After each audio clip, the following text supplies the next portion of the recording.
Uống chả rong cái gì cực hơn mà trâu nữa uống chả rong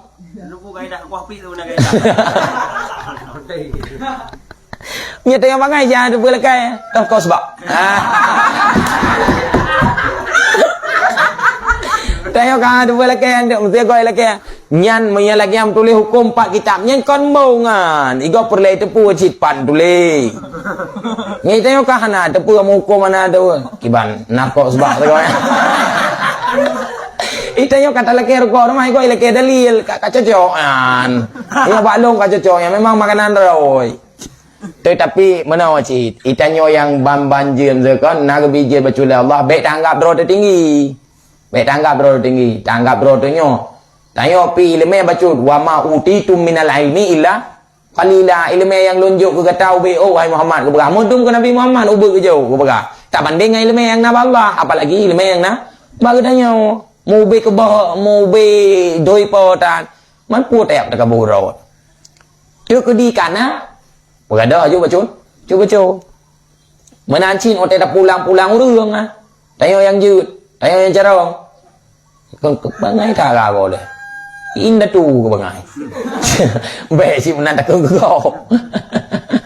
ha be tak gali hantong kung yang makhluk yang bangai lagi kalau nya ka sang be sa awai dung ru bangai ke be mete du mana ngi ji ha be je menan no gaga jadi carong perle mbong pina agar kigurung kung buat kigurung naikkan EQ maka hoax akan turun menanji tayo pe ajo ilmu mbong idreng raw be yo mulang tayo gara-gara mbong yo hantar dia mulang nyan ruang untuk itamang syaitan untuk gadah ilmu imam Syafi'i nan pegah hantar tijian ibadat gara-gara oh iyo teh anak ikhlas kaku tayo payan boh ikhlas tak tayo pajai ikhlas si pegah tu suat tiga cok iyo tayo ibadat tayo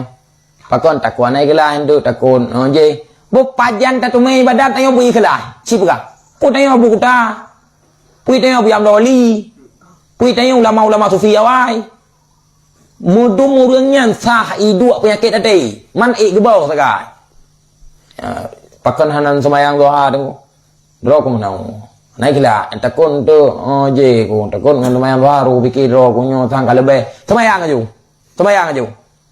si bulan dah semayang ka hai dah pikir le si bulan dah semayang hana truk rezeki berarti hana lagu dalam doa doa ku na buat waqiah mesti thon ka rugo tu tabe le dah buat waqiah igo buat waqiah la bai tengok rugo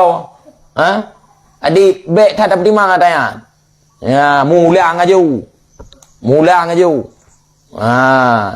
bak tabok saat si Fred bro insyaallah akan ada ngemberkat tabut ngemberkat doa aku rek ada tinggai cara mak katanya